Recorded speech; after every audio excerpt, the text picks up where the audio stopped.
नमस्कार, मैं हूं मनोज मानस। रुक करेंगे उत्तर प्रदेश की खबरों का। और खबरों में हम सबसे पहले बात करेंगे सीतापुर की खबर की। सीतापुर में पुलिस ने चलाया है वांछित वारंटी गिरफ्तारी अभियान। जिले के 4 थानों की पुलिस को बड़ी सफलता मिली है। 4 अलग अलग थानों से 8 वारंटी गिरफ्तार हुए। थाना सकरन से 3, महमूदाबाद से 2 वारंटी गिरफ्तार हुए। थाना रामपुर कला से 2, जबकि रामपुर मथुरा से 1 वारंटी गिरफ्तार हुआ है। तो सीतापुर से अहम खबर आपको दिखा रहे हैं। तो पुलिस ने चलाया आपको बता दें वांछित वारंटी गिरफ्तारी का अभियान। 4 अलग अलग थानों में 8 वारंटी गिरफ्तार किए गए। सीतापुर से अहम खबर आपको दिखा रहे हैं। 8 वारंटी को पुलिस ने गिरफ्तार किया। सीतापुर पुलिस ने चलाया है पुलिस आपको बता दें वांछित वारंटी गिरफ्तारी का अभियान। जिले के 4 थानों की पुलिस को ये सफलता मिली है।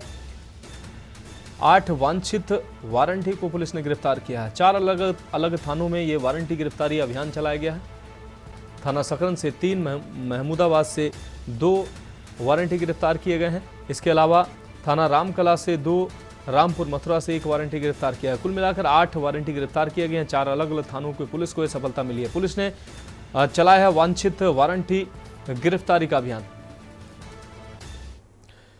अब रुक करेंगे अगली खबर का। बलिया से अगली अहम खबर, जहां थाने के सामने हत्या मामले में गाज गिरी है। एसपी ने 2 कांस्टेबलों को निलंबित किया है।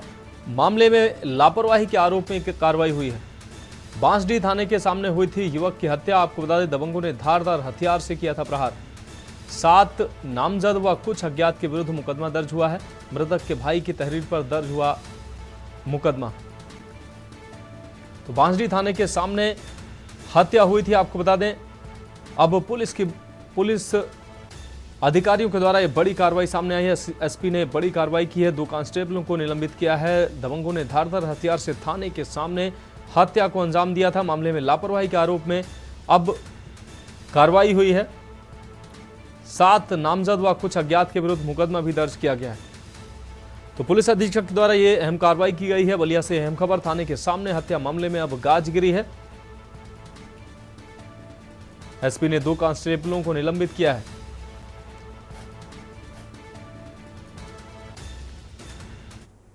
अब बात करेंगे अगली अहम खबर की। बहराइच से अगली अहम खबर है, जहां स्कूल जा रहे छात्र को जहरीले जंतु ने काटा है। जहरीले जंतु के काटने से हुई थी बच्चे की मौत। शिक्षकों ने बच्चे को कर्मचारी के साथ घर भिजवाया। उसकी हालत बिगड़ते देख शिक्षकों ने घर भिजवाया, जहां पर पहुंचने पर बच्चे की हालत ज्यादा बिगड़ गई। आनन फानन में परिजनों ने बच्चे को अस्पताल पहुंचाया, जहां अस्पताल में इलाज के दौरान बच्चे की मौत हो गई। आपको बता दें डॉक्टरों ने बताया कि सर्पदंश के कारण बच्चे की मौत हुई है। समय रहते इलाज न मिल पाने से पूरे शरीर में जहर फैल गया, जिससे बच्चे की मौत हुई है। आपको बता दें मान्यता प्राप्त ये विद्यालय जिसका ये मामला है, प्रेम नारायण शुक्ल शिक्षण संस्थान का ये पूरा मामला है।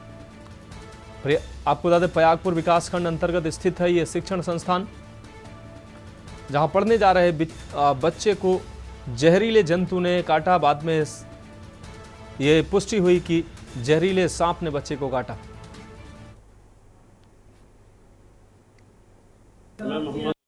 मोहम्मद मुबीन है। मेरा बच्चा गया था स्कूल पढ़ने। सुबह 9 बजे स्कूल में किसी सांप ने डसा। वहाँ से स्कूल के कोई कर्मचारी उसको हमारे घर लाए। घर पे लाए, जो हमने देखा सीरियस है, उलझन हो रही है उसको, तो हम लेके फटाफट उसको यहाँ पे भगे सांप वाले डॉक्टर को दिखाने। वहाँ आए तो उसने कहा कि भाई इसको ऑक्सीजन की ज़रूरत है। मैं भाग के फिर यहाँ समुदाय केंद्र में आया। यहाँ कुछ देर इन्होंने प्रयास किया लेकिन असफल। किस स्कूल में बच्चा आपका पढ़ रहा था? प्रेम नारायण शुक्ला। ये कहाँ पढ़ता है? कॉलेज, नहर के किनारे, पांडेपुरवा नहर के पास। विद्यालय में पढ़ने आया। कुछ समय के बाद में उसके सर में दर्द हुई। उसने कहा कि सर जी मुझे छुट्टी दे दीजिए, मैं घर जाना चाहता हूँ।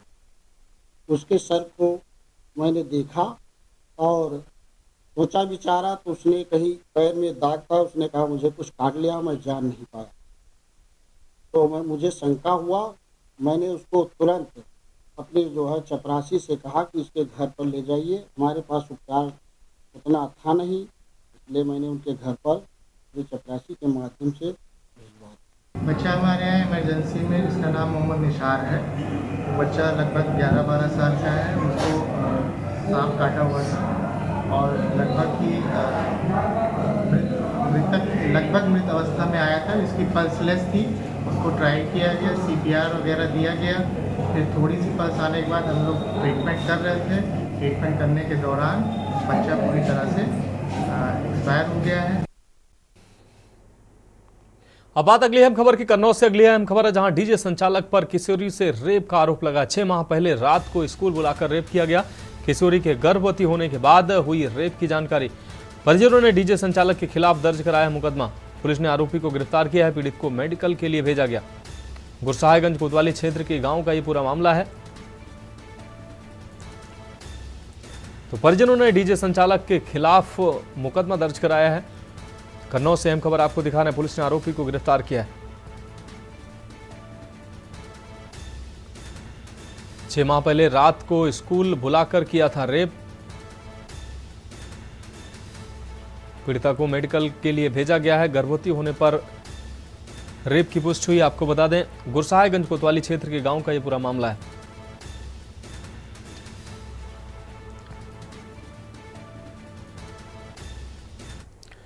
अब बढ़ेंगे अगली खबर की ओर। सोनभद्र में चर्चित सिलथरी हत्याकांड का खुलासा हुआ। अवैध संबंध के कारण अरविंद चौहान की हत्या की पुष्टि हुई है। घटना के बाद समुदाय विशेष पर लगाए गए थे आरोप। नामजद आरोपियों का हत्या में नहीं निकला कोई संबंध। ससुर और बहू पर गला घोंटकर हत्या का आरोप। दोनों आरोपी ससुर व बहू को पुलिस ने गिरफ्तार किया है। सोनभद्र के रावट्सगंज क्षेत्र का यह पूरा मामला है।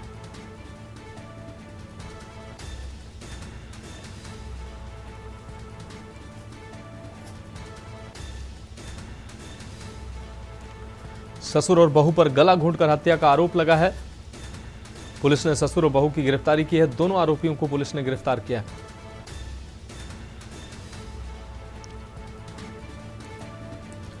तो सोनभद्र के रावट्सगंज क्षेत्र का यह पूरा मामला है। सोनभद्र में चर्चित सिलथरी हत्याकांड का पुलिस ने खुलासा किया है। सास और आपको बता दें बहू और ससुर ही मुख्य आरोपी निकले। अवैध संबंध के कारण अरविंद चौहान की हत्या की पुष्टि हुई है। घटना के बाद समुदाय विशेष पर आरोप लगे थे जो निराधार निकले। गांव के पास सोन कैनाल पंप में एक शव बरामद हुआ था। वह शव अरविंद चौहान का था। इस पर उसके पिता छोटेलाल द्वारा गांव के ही 9 लोगों के विरुद्ध मुकदमा पंजीकृत किया गया था। 516/24 अंडर सेक्शन 191 2 191 3 103 238 35 BNS के तहत पंजीकृत किया गया। इसके अनावरण के लिए रॉबर्ट्सगंज पुलिस व SOG टीम को लगाया गया। साक्ष्य संकलन व संसूचनाओं के आधार पर मृतक अरविंद चौहान के संबंध गांव की एक महिला उषा देवी के पाए गए, जिसमें इनसे पूछताछ पर ही पाया गया कि उषा देवी व उसके ससुर मुन्ना द्वारा ही इस घटना को अंजाम दिया गया था। आज दोनों को गिरफ्तार कर जेल भेजा गया है। हत्या की वजह क्या थी सर? किस वजह से मतलब ये अवैध संबंध बना? अवैध संबंध इनके काफ़ी समय से चले आ रहे थे। अवैध संबंध ये बार बार प्रेशर करता था। इनके परिवार के लोगों ने इनसे मना भी किया था कि भाई ये बंद कर दे, अच्छा नहीं है ये, लेकिन उसके बावजूद भी नहीं मानता। अगली खबर की बात करेंगे अमरोहा से। अगली खबर है जहां नहीं थम रहा स्टंटबाजी का खेल। युवाओं के सर पर चढ़ा स्टंटबाजी का खुमार। पुलिस ने स्टंटबाजों के खिलाफ लगातार कार्रवाइयां भी की हैं, फिर भी बाज नहीं आ रहे हैं अमरोहा में स्टंटबाज। इंस्टाग्राम पर फॉलोअर्स बढ़ाने की होड़ में ये स्टंटबाजी का खेल चल रहा है। हसनपुर कोतवाली के गंगा एक्सप्रेस वे का है पूरा मामला। तो पुलिस स्टंटबाजों के खिलाफ लगातार कार्रवाइयां भी कर रही हैं, फिर भी स्टंटबाज अमरोहा में बाज नजर नहीं आ रहे हैं। तस्वीरें साफ तौर से आप देख पा रहे हैं। खुलेआम स्टंटबाजी का एक खेल सड़कों पर चल रहा है। अपनी जान के साथ ही दूसरों के जान के लिए भी ऐसे ये स्टंटबाज मुसीबत बने हुए हैं।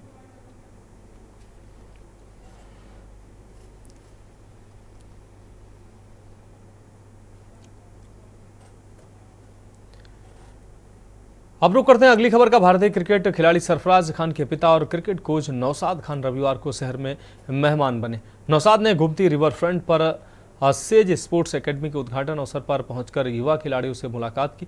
बच्चों के सवालों के जवाब देकर उनकी जिज्ञासाएं दूर की, साथ ही उन्हें पिच पर बैट बॉल हाथ में लेकर क्रिकेट की बारीकियों से रूबरू करवाया। रिवर फ्रंट चटूरी गली स्थित मैदान पर प्रेरक वक्ता नौशाद ने कहा कि बड़े बेटे सरफराज को भारतीय टीम में शामिल होने और टेस्ट क्रिकेट खेलने पर मैं भावुक हो गया था, पर अब छोटा बेटा मुसीर खान भारतीय टीम में इंटरनेशनल खेलेगा तो मैं भावुक नहीं होऊंगा। उन्होंने कहा कि मुझे इस बात की खुशी है कि बेटे ने मेरा सपना पूरा किया है। वह आज देश के लिए खेल रहे हैं, अब वह देश के बेटे पहले हैं मेरे बाद में। उन्होंने सेज स्पोर्ट्स के संस्थापक ब्रजेश यादव और डॉक्टर चरणजीत सिंह के प्रयास को भी काफ़ी सराहा। नौशाद ने मैदान में पहुंचे बच्चों से कहा कि उन्हें मैदान पर पसीना बहाना होगा, समय देना होगा, जितना पसीना बहाओगे उतनी तरक्की मिलेगी। उन्होंने अभिभावकों से भी अपील की कि उनको बच्चों के साथ आपको बता दें सपोर्टिव रोल अदा करना चाहिए, कोच पर भरोसा करना चाहिए। बच्चों से कहा कि उन्हें इतनी मेहनत करनी होगी कि वह मंजिल पाकर ही रुके, बीच रास्ते में भटके नहीं। नौशाद ने कहा कि मुंबई और गुजरात की तीन टीमें भारत से खेलती हैं, इससे इन राज्यों में बच्चों को क्रिकेट में आगे बढ़ने का काफ़ी मौका मिलता है।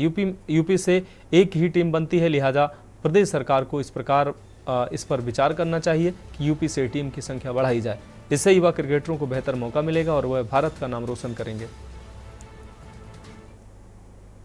जैसे हमारे एक फ्रेंड है सोनू जी और ब्रिजेश जी, इन लोगों ने ये एकेडमी सेज करके ओपन की है। आज इनका फर्स्ट डे जैसे मुझे पता चला, और मैं भी इस वक्त आजमगढ़ में ही था, दोनों बच्चों को ट्रेनिंग करा रहा था, सरफराज और मुशीर को। तो वो लोग चले गए अपना NCA में, नेशनल क्रिकेट एकेडमी, तो मुझे एक मौका मिल गया, उन्होंने इन्विटेशन दिया। तो हम लोगों का मेन यहाँ आने का मकसद ये है कि जो बच्चों हैं उनके साथ इंटरेक्ट करें कि इनके मन में जो भी डाउट्स है, चाहे वो रेड बॉल और वाइट बॉल को लेके, उसके बाद पेरेंट्स की जिम्मेदारी क्या होती है, पेरेंट्स का रोल क्या होता है इसके अंदर, उस पर डिस्कस करेंगे, इनके क्वेश्चन का आंसर करेंगे। साथ साथ में जो एकेडमीज़ हमारे जो चला रहे फ्रेंड्स, तो उनको अगर कुछ नॉलेज चाहिए होगा, क्योंकि हम इसी लाइन से जुड़े हुए हैं 30-35 साल से, तो वो जितना भी हेल्प कर सकते हैं उसके लिए मैं आया हूँ।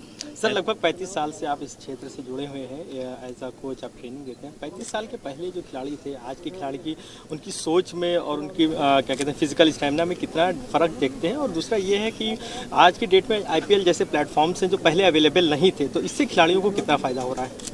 देखिए, क्रिकेट जितना बड़ा है उतना फ़ायदा ही हुआ है। जैसे पहले एक ज़माना था टाइपराइटर का, लोग टाइपराइटिंग करते थे, उसके बाद फिर लैपटॉप का ज़माना आया, उसके बाद मोबाइल पे इंटरनेट हो गया। तो उसी तरीके से पहले जो टेस्ट क्रिकेट था, उसके बाद वनडे, अभी T20 आया, तो इसके आने से घर घर किचन में क्रिकेट पहुंच गया। हर कोई आज जानता है प्लेयर को, और 2 पैसे। वैसे नेशनल टीम में पहले 15 ही सिलेक्ट होते थे, IPL आने के बाद और ज़्यादा बच्चों को चांस मिला है, एक अपॉर्चुनिटी। उसके बाद अलग अलग जो स्टेट्स हैं उन्होंने अपनी अपनी लीग चालू की है, जैसे UPCL होगा, मुंबई प्रीमियर लीग है, और हमारे इधर तो बहुत ज़्यादा खुली जगह है। बॉम्बे में तो इतना कंजेस्टेड है। तो मेन चीज़ होता है कि आप माहौल क्या देते हैं बच्चों को, फैसिलिटी क्या देते हैं, उस सिस्टम से बच्चे आते हैं फिर, वरना इंडिविजुअल मेहनत करना पड़ेगा आपको। तो खबरों में वक्त एक ब्रेक का है, जल्द हाजिर होंगे। आप देख रहे हैं के न्यूज़, खबरों का सारथी। ब्रेक के बाद एक बार फिर से उत्तर प्रदेश की खबरों में आपका स्वागत है। अब रुक करते हैं अगली खबर का। भगवान राम की नगरी में गुरु पूर्णिमा के मौके पर श्रद्धालुओं का जनसैलाब उमड़ पड़ा। गुरु शिष्य की प्राचीन परंपरा का आज भी रामनगरी में निर्वहन होता है। इसमें सबसे प्रमुख और अद्भुत मुस्लिम समाज के लोग भी इस पर्व को मनाते हैं। और बाबरी पक्षकार रहे इकबाल अंसारी, जो कभी राम मंदिर के खिलाफ मुकदमा लड़ रहे थे, आज वह रामलला के प्रधान पुजारी को अपना अभिभावक मानते हुए गुरु पूर्णिमा के मौके पर उनके घर गए और उन्हें पुष्प की माला पहनाकर अंगवस्त्र भेंट किया। इस दरमियान रामलला के प्रधान पुजारी ने भी उन्हें आशीर्वाद देकर आयोजित भंडारे में आमंत्रित भी किया। रामलला के प्रधान पुजारी रामलला की सेवा में पिछले कई दशकों से लगे हुए हैं। देश और दुनिया के लिए यह विवाद का विषय है, लेकिन गंगा यमुनी तहजीब की नगरी में आपसी भाईचारे का एक बड़ा संदेश भी दिया जाता है। रामलला के प्रधान पुजारी मुस्लिम समाज के विभिन्न त्योहारों में इकबाल अंसारी के घर जाना नहीं भूलते, नियम से उनके घर जाते हैं और उन्हें उस पर्व की बधाई देते हैं।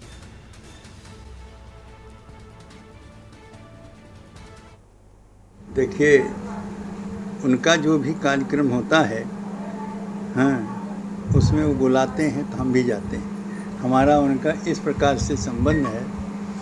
हमारे गुरु पूर्णिमा में भी चाहे अन्नकूट हो, चाहे होली हो, और जितने भी कार्य होते हैं सब में इकबाल अंसारी और बबलू खान ये दोनों आते हैं। तो इसलिए वो गुरु पूर्णिमा के अवसर पर बबलू खान और इकबाल अंसारी दोनों आए।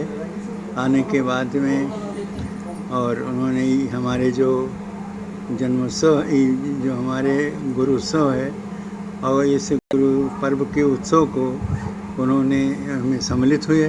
देखिए, ये अयोध्या नगरी है और अयोध्या धर्म की नगरी है। आज जो है गुरु का पर्व है और गुरु का सम्मान है।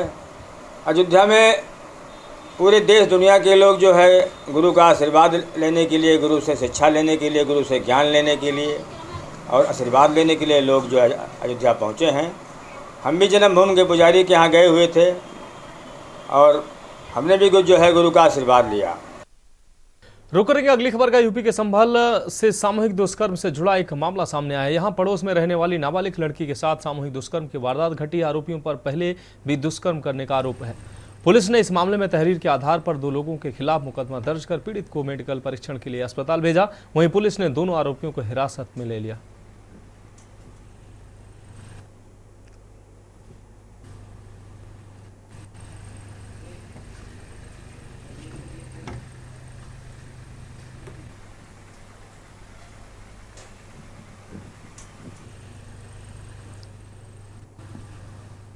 थाना महजोई गांव मझोला से एक तहरीर प्राप्त हुई जिसमें एक किशोर नाबालिग लड़की की मां ने अपने ही समुदाय के पड़ोस में रहने वाले 2 व्यक्तियों जिनके नेम सत्तार पुत्र सफ़ी मोहम्मद एवं मेहरी पुत्र यासीन के ऊपर अपनी पुत्री के साथ दुष्कर्म करने के आरोप लगाए हैं। तहरीर के आधार पर सुसंगत धाराओं में अभियोग पंजीकृत किया जा चुका है तथा घटना की सत्यता की जाँच के लिए पीड़िता का मेडिकल कराया जा रहा है। प्रकरण की गंभीरता को ध्यान में रखते हुए दोनों व्यक्तियों को पुलिस द्वारा हिरासत में लिया गया है तथा तथ्यों एवं साक्ष्यों के आधार पर विवेचनात्मक कार्रवाई करते हुए अग्रिम विधिक कार्रवाई करते हुए अभियुक्तों को जेल भेजा जाएगा। मौके पर पूर्ण शांति व्यवस्था कायम है। अब बात करेंगे अगली अहम खबर की। बिजनौर के कोतवाली देहात इलाके में आज उस वक्त बड़ा एक दर्दनाक हादसा हो गया जब एक तेज रफ्तार पिकअप गाड़ी ने बाइक को जोरदार टक्कर मार दी। हादसे में अमरोहा से बाइक पर सवार होकर हरिद्वार गंगा जल लेने जा रहे एक कांवड़िए की दर्दनाक मौत हो गई, जबकि उसका एक साथी गंभीर रूप से घायल हो गया। मौके पर पहुंची पुलिस ने घायल को अस्पताल में भर्ती करवाया और शव को कब्जे में लेकर पोस्टमार्टम के लिए भेजा।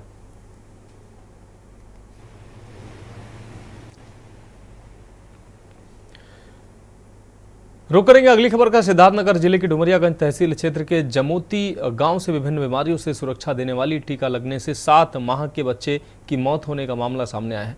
परिजनों की माने तो शनिवार की दोपहर गांव से टीकाकरण कार्यक्रम के तहत पहुंची एएनएम किस्मती देवी ने गांव के 6 बच्चों को पेंटा, पीआईबी, एफआईपीबी, पीसीबी, ओपीवी और ओटीए का टीका लगाया और वापस लौट गए। इधर गांव में कुछ घंटों के बाद एक मासूम की तबीयत बिगड़ने लगी और रात में लगभग 2 बजे मासूम बच्चे की मौत हो गई, जिससे घर में कोहराम मच गया। परिजनों का आरोप है कि बच्चे की मौत एएनएम की लापरवाही के चलते हुई है। सुबह इसकी जानकारी सीएससी में दी गई, जिसके बाद सीएससी बेवा के अधीक्षक विकास चौधरी गांव में पहुंचे और घटना की पूरी जानकारी ली। टीका लगाने आई थी गांव में, इसी के लिए एक्सपायर हो गया है। कैसे क्या हुआ था? टीका लगा 2 बजे रात की एक्सपायर हो गया।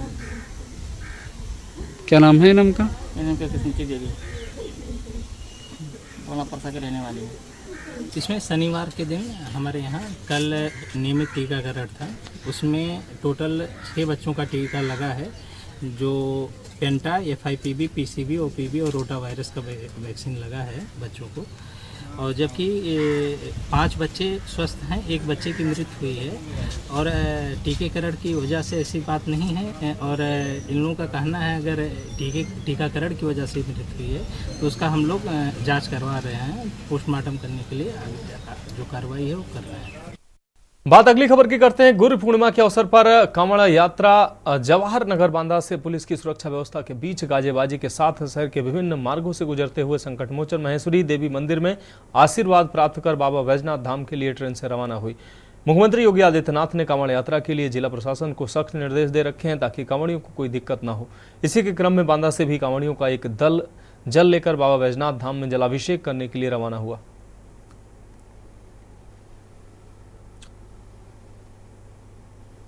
लेके जा रहे हैं। जिस तरीके से योगी जी ने पूरे प्रदेश में कांवड़ यात्रा को प्रोटेक्ट करने का कार्य किया है, क्या लगता है कि उसकी कुछ झलक दिखाई देती है आपको? दिखाई देती है, बहुत बढ़िया व्यवस्था है हमारी योगी जी की और बहुत बहुत आभारी है। प्रशासन भी बहुत सपोर्ट करता है हमारा जो है और बराबर लगा हुआ है कि आज 11:30 बजे करीब यात्रा हमारी उठी हुई है। बराबर समय से पहुँच गया, जो हमने समय दिया था समय के अनुसार भी पहुँच गया है, समय से पहले ही पहुँच गया है। प्रशासन और योगी जी का बहुत बड़ा योगदान है इसमें व्यवस्थाओं में। कांवड़ यात्रा के दौरान जो है जिस सेवाएँ दी हैं गवर्नमेंट ने हम लोगों को सुरक्षा दी है, उससे बहुत संतुष्ट है। ये साफ सफाई की व्यवस्था कैसी दिखाई दे रही है? सफाई भी बढ़िया है, नगर पालिका ने बढ़िया किया, प्रशासन ने बहुत बढ़िया इसमें योगदान दिया है। प्रशासन ने जो है सहयोग किया है साफ सफाई के लिए, वो भी बहुत बढ़िया है। आज कांवड़ यात्रा की विधिवत शुरुआत हो चुकी है उत्तर प्रदेश में। वहीं कांवड़ यात्रा को लेकर के उत्तर प्रदेश के मुखिया योगी आदित्यनाथ ने बहुत सारी व्यवस्थाओं की बात कही है। अगर बात करें कांवड़ यात्रा की व्यवस्थाओं की, तो यहाँ पर जो कांवड़ यात्री हैं उनसे बात भी की है और उनका कहना है कि नई यात्रा में जो व्यवस्थाएं हैं वो पहले से काफ़ी चुस्त दुरुस्त है। यहाँ आप मेरे पीछे देख पा रहे हैं कि कांवड़िया बोल बम की आवाज़ लगा रहे हैं और कांवड़ यात्रा यहाँ से बाबा बैजनाथ धाम के लिए यहाँ से निकली है। सुरक्षा व्यवस्था की बात करें तो चाक चौबंद सुरक्षा व्यवस्था है, पुलिस यहाँ पर बराबर लगी हुई है और चारों तरफ आप देख पा रहे हैं कि बोल बम की आवाज़ें यहाँ पर लगी हुई है। कांवड़ यात्रा में अगर हम बात करेंगे कांवड़ियों से कि क्या स्थिति है, क्या नाम है आपका? रोहित जी, कहाँ जा रहे हैं? बैजनाथ जा रहे हैं।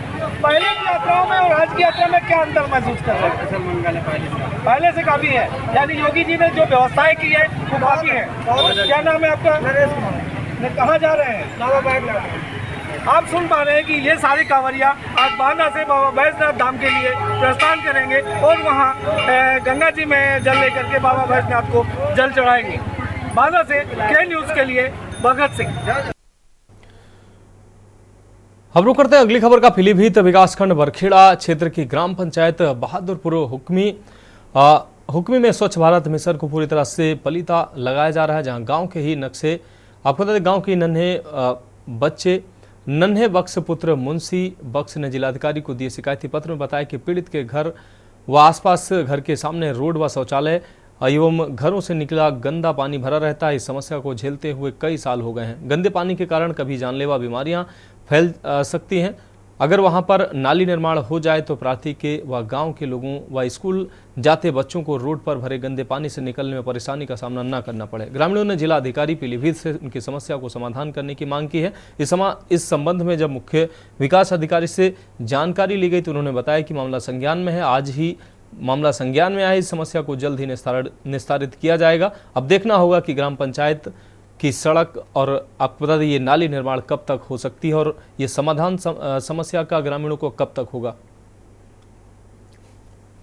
ये समस्या आज ही मेरे संज्ञान में आया है और मैं तत्काल जो है इसको दिखवाता हूँ और पूरा उम्मीद है कि इस सप्ताह या अगले सप्ताह तक ये जो है समस्या हल हो जाएगी। बहादुरपुर हुक्मी गाँव की बरखेड़ा ब्लॉक की है, मैं देख रहा हूँ इसको। समस्या ये है कि ये जो रोड पे पानी भरा हुआ है ये शौचालयों से निकला हुआ, हमारे जो कॉलोनी है सबका शौचालयों से निकला हुआ पानी आता है और इसी से हमारा पूरा परिवार निकल के आवागमन आना जाना होता है। जिलाधिकारी महोदय पीलीभीत, एसडीएम साहब को बीसलपुर, वीडियो बरखेड़ा, सीडीओ साहब को सबको प्रार्थना पत्र दे चुके हैं, लेकिन मौके पर कोई बंदा आज तक यहाँ पर देखने नहीं आया। पानी साफ समस्या है, पानी का समाधान ना हो, घर से निकल तो पानी में निकल के आओ।